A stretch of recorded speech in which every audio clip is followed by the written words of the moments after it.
بسم اللہ الرحمن الرحیم۔ السلام علیکم ورحمۃ اللہ وبرکاتہ۔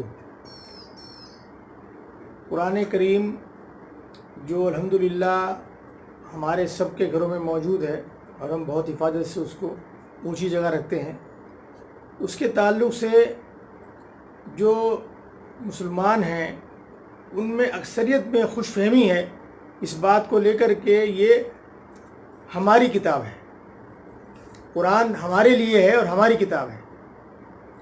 اور اسی طریقے سے جو ہمارے برادران وطن ہیں یا غیر مسلم ہیں یا دنیا کے اور انسان ہیں، ان کو یہ غلط فہمی ہے کہ یہ قرآن ہے وہ مسلمانوں کی کتاب ہے، اس سے ہمارا کوئی لینا دینا نہیں ہے۔ تو یہاں پر ہمیں یہ سمجھنا چاہیے کہ خوش فہمی بھی جن کو ہے وہ غلط ہے، اور جن کو غلط فہمی ہے وہ بھی غلط ہیں، دونوں غلط ہیں۔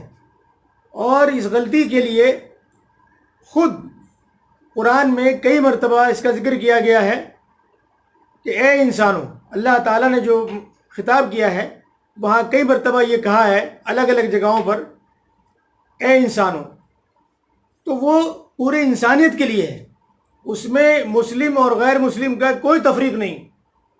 قرآن کریم پوری انسانیت کے لیے راہ ہدایت ہے، رہنما ہے، سب کے لیے کتاب ہے۔ وہ جو اس کو قبول کرتا ہے وہ فائدہ اٹھاتا ہے، جو نہیں کرتا وہ خسارے میں ہے۔ تو قرآن کریم پوری انسانیت کے لیے ہے، نہ کہ صرف مسلمانوں کے لیے۔ تو یہ ہمیں خوش فہمی نہیں ہونی چاہیے کہ صرف ہماری کتاب ہے۔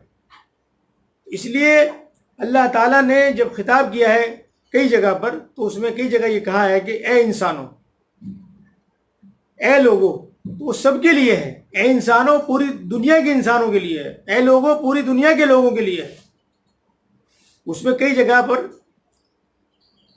ایمان والوں کو خطاب کیا ہے، وہ الگ سے ہے، لیکن اس میں کئی جگہ پر مختلف جگہوں پر اللہ تعالیٰ نے خود کہا ہے قرآن کریم میں، اے ایمان والوں کے ساتھ ساتھ میں اے انسانوں، اے لوگوں، تو وہ پوری دنیا کے انسانوں کے لیے ہے، پوری دنیا کے لوگوں کے لیے ہے۔ لہذا اب اس میں دیکھنا یہ ہے کہ کون فائدہ اٹھاتا ہے۔ جو اس کو قبول کرتا ہے وہ فائدے میں ہے، جو اس کو قبول نہیں کرتا وہ خسارے میں ہے۔ تو ہم کو یہ جان لینا چاہیے کہ قرآن کریم پوری دنیا کے انسانوں کے لیے راہ ہدایت ہے، رہنما ہے، زندگی گزارنے کا طریقہ اس کتاب میں ہے۔ ہم کو خود بھی اس کو استعمال کرنا چاہیے، پڑھنا چاہیے، عمل کرنا چاہیے، اور ہمیں دوسرے لوگوں تک بھی اس پیغام کو پہنچانا چاہیے۔ یہ ذمہ داری بھی ہماری بنتی ہے۔ اللہ تعالی ہمیں اس پر عمل کرنے کی توفیق عطا فرمائے۔ آپ سے درخواست ہے کہ اس ویڈیو کو زیادہ سے زیادہ شیئر کریں تاکہ لوگوں تک یہ پیغام پہنچے، لوگوں کو معلومات ہو، اور اس کو لائک کریں، سبسکرائب کریں تاکہ آپ کو وقت پر ویڈیو ملتی رہے۔ جزاک اللہ خیرہ۔ السلام علیکم رحمۃ اللہ وبرکاتہ۔